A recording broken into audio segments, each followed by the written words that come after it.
1, 2, 1, 2, 3, 4.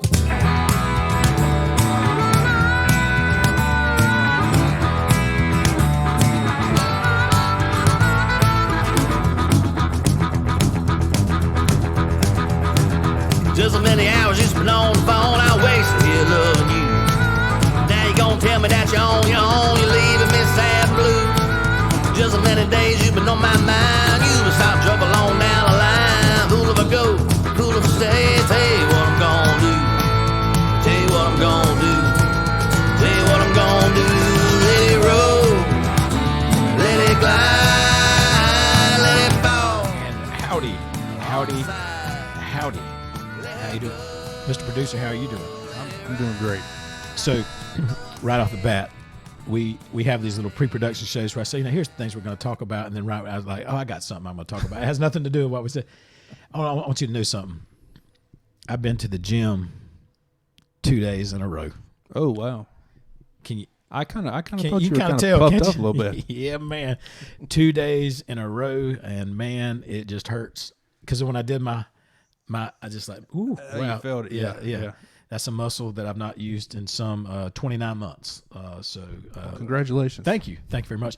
I don't intend on going back for another year to year and a half. However, I will continue to pay my health care club dues. I'm the best hunting club member and the best gym membership guy because I pay very faithfully. Yeah. And I will never show up. So I am a dream. I resemble that remark. Yeah. So I have been 2 days in a row, and That's all you. That's really all you need. I'm feeling a little sparky now. I've been 2 days in a row, and right now I'm trying to, in my mind, develop a good reason as to why I don't go back this evening, because I need a good legitimate excuse. I don't want to just wimp out. So I'm working on it. Yeah. I'll come up with something by the end of the show. Episode 42.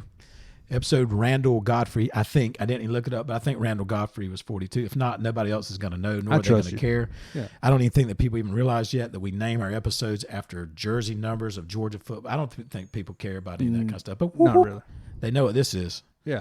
That's the sponsor who probably never wanted to be a sponsor. But Hospice Satilla, just want to say thank you to those guys. Hospice is quite a ministry. You and I were talking about that before the show, that even sometimes very misunderstood, but man, quite a ministry. And here's the thing why you know that hospice is as good as they are. And not all hospice companies, there's for-profit hospices, but ours is a non-profit hospice. Satilla Hospice is when folks, after they have utilized that experience of hospice, they will always come out of that ministry just saying, we would not have made this without hospice. And so if you go onto their website, which is probably hospicesatilla.com, you can even make a donation. And those guys need those donations in order to make the ends meet. And they've certainly been critical for my family at times, friends of mine at times. They're very accommodating and have quite a ministry. And then, I don't know if you know this, but kind of the old patriarch of hospice is Don Waters. Mm. Do you know Don Waters? By the way, he started Blackshear Family Practice. It's kind of the patriarch of Blackshear. Yeah. He's just the patriarch of humanity. Mm-hmm. That's what I'm going to call him. And about my favorite person on planet Earth, maybe other than his wife. His wife is also very special. But Don Waters, most phenomenal man in Pierce Ware County. I put him above all. He does have to live with the burden that poor Brent Waters is his son, but he's overcome that. That's another thing that he's overcome. No, so I would put Brent in my top 5 of people too. Brent's awesome. Well, his wife's a little better than him too. So but the Waters just in general, awesome people. But Don Waters has always been instrumental to to getting it off the, kind of getting it to set sail. Deborah Golden kind of runs it now and her crew. So just very, very thankful for all those folks. And then they have like community volunteers. And I don't know if she's still involved. She might very well be. But Miss Ray Dwayne has always been like a fundraiser, person for them. And so Hospice Satilla has a very special place in my heart. And so we are making them our our sponsor of the week, which they have not asked to be, and probably would prefer not to be, quite honestly. But we thank all the people at. With that being said, just by way of announcements as well, the Bull Nanza, I think last year might have kind of I think COVID might have gotten it. I think so. And I announced this only from the rumor mill. So I think they're still working on some things, but I think they're looking at April 23rd, April 24th for the Bull Nanza. And I'm not giving the details. That's Danny Varnador's, show. I don't know who all's, but they kind of pick some charities in town and they split up the funds, but that's a great event. So maybe things are turning back around that we can get back to the normal of even having local celebrities fly off of the back of bulls.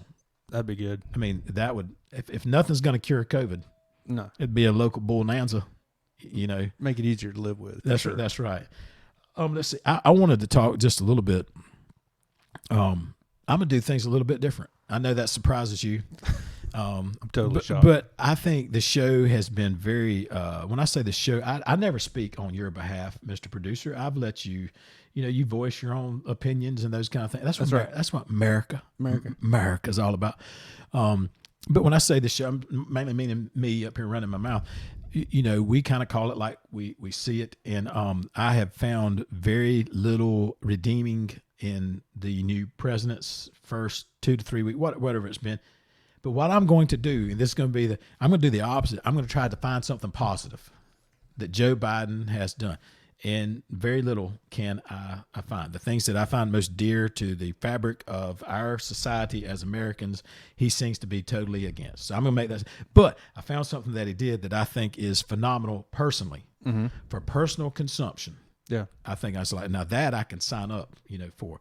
Just like erasing student debt is a ridiculous kind of idea, because if people take on debt, they typically take that on with the idea of, if I borrow some money, I should be a good enough human being to pay it back, whether it be for a dishwasher or a vacation or tuition. It should make so different. If you take on debt, you should pay it back, because if you do excuse their debt, you're not excusing their debt. You're just asking me to pay for their debt. You understand how that works? Yeah. It doesn't just magically disappear. Right. It is a cost shift, and Mr. Biden loves him some cost shift. I need to be careful here. He loves him some cost shift. When he says it's just magically going to disappear, Bernie Sanders loves it. It's not. It's just, instead of you paying for it, ma'am, we're going to have Clay over here pay for it. And so Clay's just like, I don't like that idea at all, because I would like to put my own here's a crazy idea. Let me be responsible for me and my family.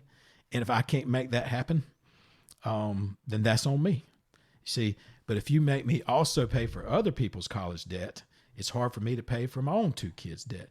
Isn't that a pretty just standard principle that we should kind of live by? Now, if people cannot take care of themselves because of some reason, I don't have any problems with that. But people that knowingly went up and signed up for sociology and psychology and bowling and all these kind of classes, I don't want to pay for their debt. That's not, I didn't sign up for that. I got 2 kids as well that need to get through bowling. Yeah. You follow that? Oh, yeah. What was I even talking about? Oh, Mr. Biden's, but something that he did, because he's done some things that are just ridiculous. Raising the minimum wage, that only hurts people that are close to the minimum wage, and I've tried to explain that as well. But he's done something that's genius. What's that? He has said, thank you. That was great. You got me sitting on the edge of my great seat. comedic time. He's just said this. Hey, Clay, Mr. Biden's looking right into me. He's like, hey, Clay, do you ever think you'll go to prison? You know what my answer is? I don't think so. I don't plan on going to prison. Yeah. I make a couple wrong turns every once in a while, and when I snub my toe, I might say shucks and all that kind of stuff. But overall, I don't plan on going. He's like, but if you did, wouldn't you like to declare what your sexual, not sexual orientation, that's something totally different, but you want to be able to declare if you're a man or if you're a woman, your identity, gender identity. And I'm just like, that's a horrible idea. But for me personally, if I ever do go to prison, I'm claiming to be a woman. And I was just like, well, that makes sense, because I'm not going to make it in prison. And listen, if I go to women's prisons, I'm going to beat people to their punchline that they're trying to type in right now. Clay, you would get your tail kicked in women's prison or in men's prison. No doubt. I would. But let's face it, I would stand a little better chance. I would hope so. In a women's prison of just like keeping my head above water and kind of, bobbing and weaving and ducking and diving and that kind of stuff. And so, Mr. President, it is genius that you think right before I enter into prison, although I've been a male now for 46 years, that right before I can go into prison, I can say my gender identity has changed and I now see myself as a female. And this lunatic has given it. That's the option that he thinks that we need to have. You call him a lunatic. I call it genius. Personally, if it happens to me, I'm going to be very thankful, and I'm going to, gender identity is going to switch very carefully just so that I can survive. You're probably going to shave. I'll get my he doesn't care about that kind of stuff. He could care less.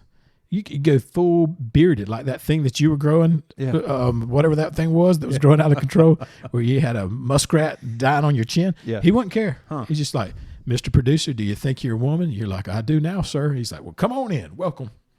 So, Mr. Biden, we have found a positive, just genius, pure genius of what he's done. And then the other thing that I love that he's done is he spelled out that, he's like, listen, President Trump with this whole coronavirus thing, he's just like, he doesn't spell out a plan. He goes, we got a plan. So then at his first press conference, he's just like, there's nothing absolutely that we can do in the next 90 days to curtail this whatsoever. I'm like, that's his plan. It's like, I think that's what the last guy was saying. But here's my take on this. It's a hot take, if you will, is the people that should have responded to COVID. I've just come to this realization. But COVID, what do you say? COVID happened about 12 months ago. Like about this time last year is when we start. Isn't that about right? It just started hearing little rumblings of it. Yeah. Really, the early March time period, February, we were like, whoa, what a second. When it was full blown. So we're about at 12 months. In the last 12 months, what we have said is we got to wait for big companies like Pfizer and Moderna, those types of Johnson & Johnson, those kind, they've got to come in and save the day. You know what we weren't thinking about? What's that? The real people, companies, entities that should have been just taking COVID down? Who's that? Where was Essential Oils in all of this? Because I can tell you, the previous 12 months, 37% of every Facebook post that I saw was somebody in this community trying to sell me on some purple fragrance at night that would make me sleep better. Yeah. Do you have migraines? Well, you won't have them anymore. Essential oils. Yeah. Then you haven't heard anything. Your baby won't sleep. Don't you worry about it. Your baby's going to sleep now. Essential oils. Do you have back pain? You're not going to have back pain anymore. We got periwinkle essential oils. Wow. And essential oils was curing any ailment that anyone had. You chafing from running? You don't anymore. Essential oils. And you just like, if you aren't signed up for essential oils, then you're just not a human being that's worth taking breath. Yeah. And so it was Facebook. Am I making this up? Every single thing on Facebook was some lady in this town trying to sell me on essential oils. Slightly balding? Don't worry about it. You have a full, thick head of hair with essential oils. And so then we get to a real crisis where we need essential oils, and the lady brigade of people around here, they're trying. What do they do? Nothing. Crickets. Yeah. Crickets. Nothing from the essential oils people. And we needed you. That is strange. And they went, they could soothe me to sleep. Yeah. And I've had sleepless nights for years. Restless leg, they could cure it. Anything that you had, they could get. A wandering eye, essential oils. And so, I don't even know what a wandering eye is, but I'm here to tell you, we get to a real pandemic, a crisis, not just in this country, but across the world. Yeah. And mum's the word for essential oils. Nowhere to be found. So I'm asking the essential oils people right now that were hitting me up every hour, on the hour, about solving any of my medical illnesses. Where were you when COVID? Because I would think that what's some lavender essential oils? Yeah. Tree something. Tree bark. Tree bark. I don't know. But I would think if I would have had that plugged up in my bedroom for $39.95 a month, yeah, and I need to sign up friends of mine as well to get this product as well. Wouldn't COVID be gone? Number one, essential oils, we're calling you out, fraud. Yeah. If you were everything you said you were, COVID would be gone. Number two, I'm going to be driven out of town when I say this one. CrossFit, where are you? Because CrossFit was changing people's lives, saving people's lives. saving people's lives. And you just like, well, CrossFit, if we all as a country would have come together and gone to 5:30 burpee practice. But now keep in mind, the way that the rest of America does burpees is not CrossFit burpees, and they have to correct you on how to do your burpees. And that's not how you do a push-up. You lift your hands up before you know. He's just like, no, this is just a push-up. Well, it's not a CrossFit push-up. You know, you do a pull-up. That's not a pull-up. You need to do a muscle-up. Real men do muscle-ups. It's a CrossFit muscle-up. CrossFit, the way that they were projecting themselves, I don't know if you know this, but if you ever want to know if someone's doing CrossFit, you don't have to wonder, because if they're doing CrossFit, they will tell you. They will tell. Yeah. Can you hear me, brother? Yeah. They're going to tell you they're doing They will. CrossFit, and 45 minutes later. Now, the duo is if there is a lady that does CrossFit that sells essential oils, it's a death grip. You will not get out of that death grip of them just saying, sit down, I've got some things to tell you. Now, I want to be fair. I tried CrossFit, but I also have a herniated disc. And so when I went to try CrossFit, I explained I had a herniated disc, L5S1. It's a real thing. And they're like, don't worry. We've got an exercise for anything that you would do that might hurt your herniated disc. We've got a substitute exercise for. Yeah. I was like, all right, well, that sounds great. And so they're just like, all right, Clay, we're going to get you to do 47 herky jerkies or whatever. And I'm just like, well, I can't do that. I got a herniated disc. And they're like, all right, well, just do air squats. I was like, oh, okay. So I'd go in the corner and do air squats. And they're just like, all right, Clay, we're going to now get you to do 37 muscle ups. I was just like, I can't tie my shoes in the morning. I can't do muscle ups. And they're like, well, go do some air squats. And so I kept going through the class, and they're just like, we're going to do some clings and some power. I was just like, I can't do those. I got a hernia. We'll go do some air squats. So I really just spent 45 minutes doing air squats. And I could do that at my house. And I just did air squats for hours on end because I'm fat and out of shape. So that's not my point. My point is CrossFit could have solved COVID. If we would have had the meemaws and pawpaws out there that were vulnerable for COVID, just going into some 5:30, sessions, this whole thing would be mask, no mask, doesn't matter. You go into CrossFit, you don't need a mask. That's what CrossFit. Essential oils, crickets. Nothing. CrossFit, crickets during the whole COVID thing. And those were the people that I thought, not Pfizer and Moderna. No, those are just little mom and pop companies that don't know what they're doing. I thought that the real Moderna of this is going to be CrossFit. They're going to pull us out of the mire and muck that is COVID. Crickets. A little bit disappointed in those two entities.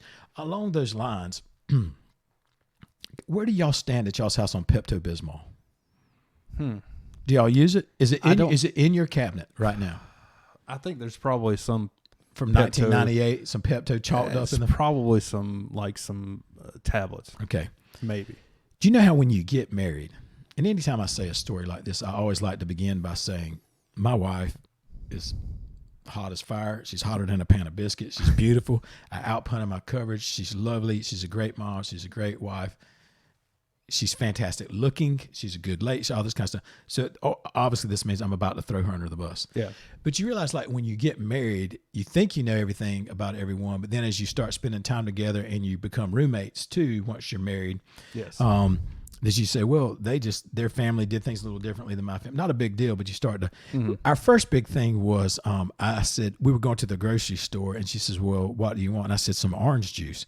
And she kept bringing home Sunny Delight, and which is syrupy orange flavored Kool-Aid. Yeah. But I wouldn't drink it. Get some tangerine in it. Yeah, and it's horrible. Like, little kids are scared to drink it. It's like a chemical it's not even orange juice, but she just keep bringing home Sunny D.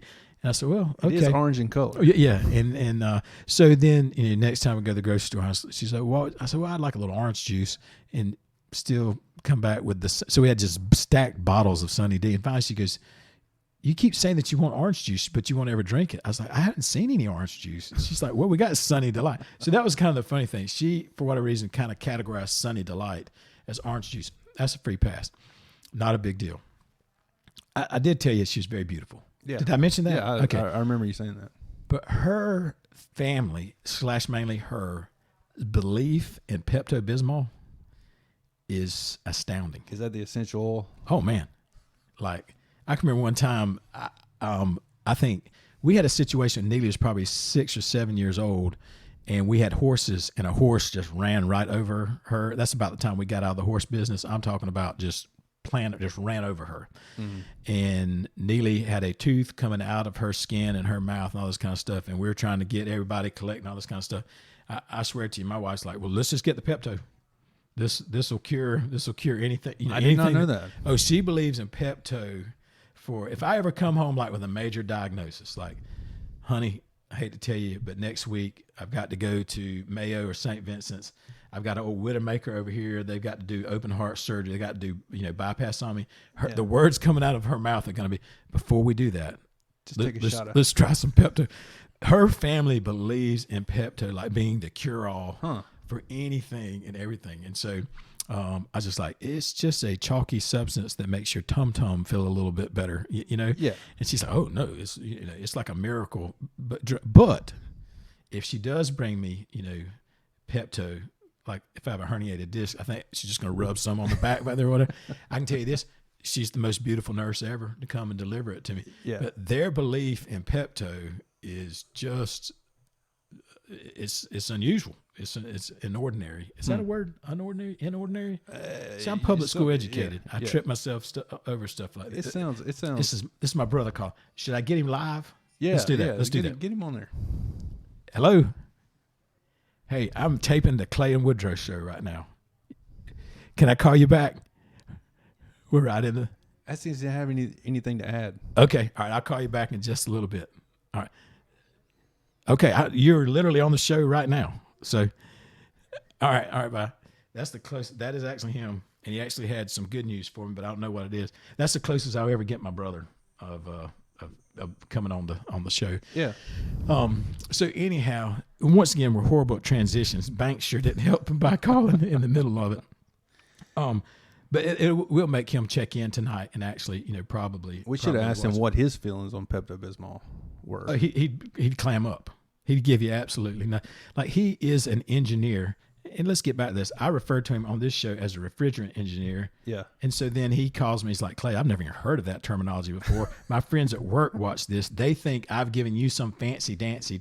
He has said refrigerant engineer before. I don't care what he says. Now that it's gone public, then he's going to start backsliding a little bit, saying that, you can hear him putting it in there. Well, maybe I'm not a refrigerant. But he says that there's no such thing, and I've made that term up. It does sound kind of fancy-dancy, though, a refrigerant engineer. I will tell you this. He's an engineer. You know what he deals with? Large refrigeration projects. I don't think I'm screwing that up. Yeah. But he is calling, which is very, very rare. Yeah. I typically have to reach out to him. What's on your mind, Mr. Producer? Everything going your way? Everything's going good. I can't wait to get home and take a little Pepto-Bismol. Oh, yeah. Anything that you... Just for something that might come up. Yeah. Should I perhaps mention the beauty of my wife again just to get myself out of this kind of thing? Because she is a wonderful, wonderful wife. She's pretty. There's pretty and there's purty. She's purty. Yeah. She's a purty lady. You shouldn't say, yeah. That makes then your wife's gonna have questions for you. You just And I say it to her. Yeah. Okay. All right. So I just want to point that anytime I throw her, under the bus, I want to remind everybody how wonderful of a wife. I outpunted my coverage when it came to. Yeah, and the Pepto-Bismol, hey, it's kept you alive this long. Yeah. Oh no, I don't take it. That's crazy. I'm smart enough to know that Pepto-Bismol does absolutely nothing but coat your stomach a little bit, just like a Tums will. But I promise to you, she is. If she was diagnosed with COVID, which she has not been, neither one of us have had COVID. No one in my family has. We would, before we went home into isolation, Pepto-Bismol we'd get a case of it, and she would be down in it. She'd be down in it, daily. Speaking, and I should not do this because this is when the show just goes downhill. It's like, Clay, you were kind of appropriate, and then you just went inappropriate. Yeah. But even thinking of our sponsors, if I was on my hospice bed, she would come straight in and just like, you're out of here tonight, sir. I brought the Pepto and everything's you're good. Yeah, and I got the oxygen up to my nose and everything else. And she's just like, you don't need that. Just take a little Pepto, big boy, and you'll be fine. I would like some essential oils.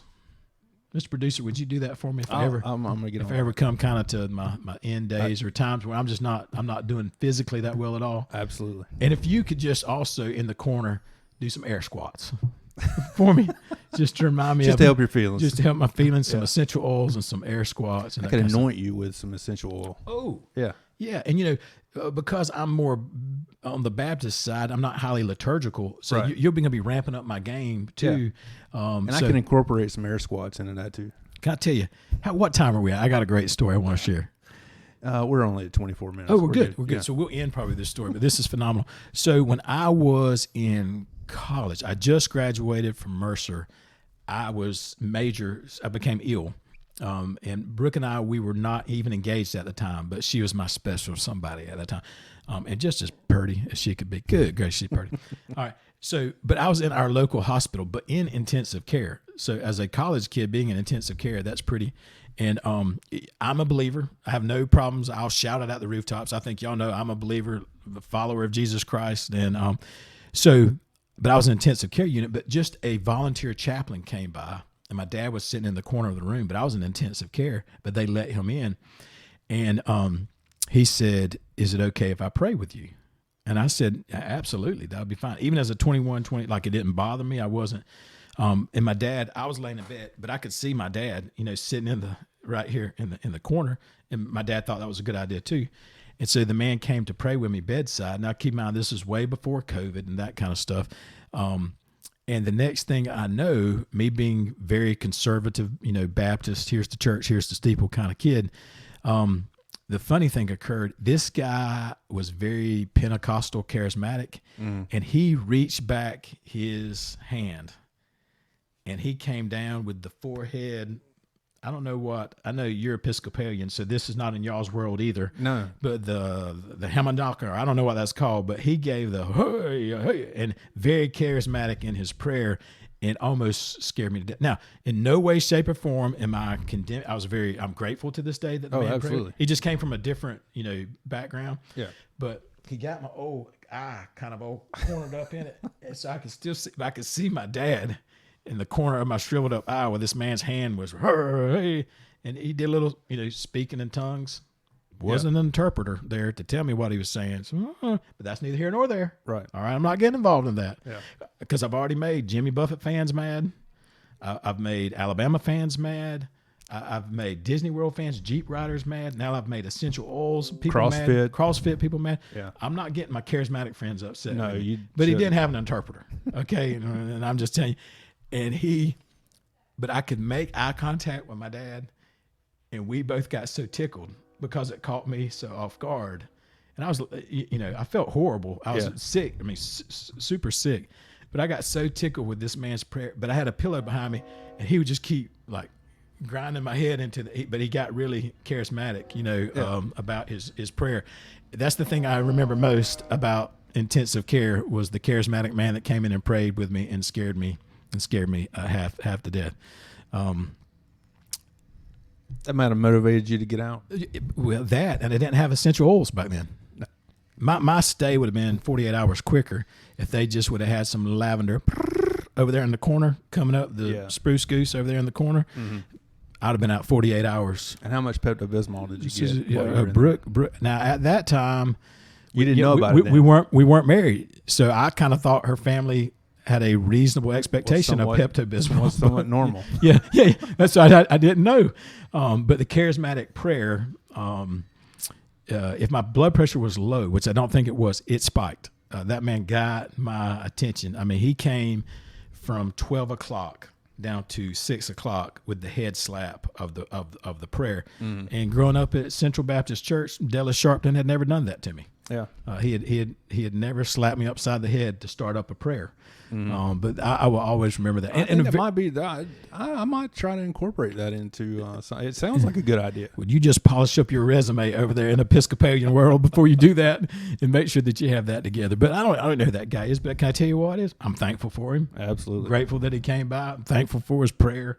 But I don't remember a word of it because I was scared to death and making side eye contact with my dad the whole time. So, anyhow. Anything else for you before we wrap this thing up, Mr. Producer? I'm good. All right. Thank you. It's good to see you guys. This is episode 42. Keep in mind we got a lot to look forward to with episode 50, just some short episodes away. You guys have a fantastic weekend. Take care. On the side, let her go.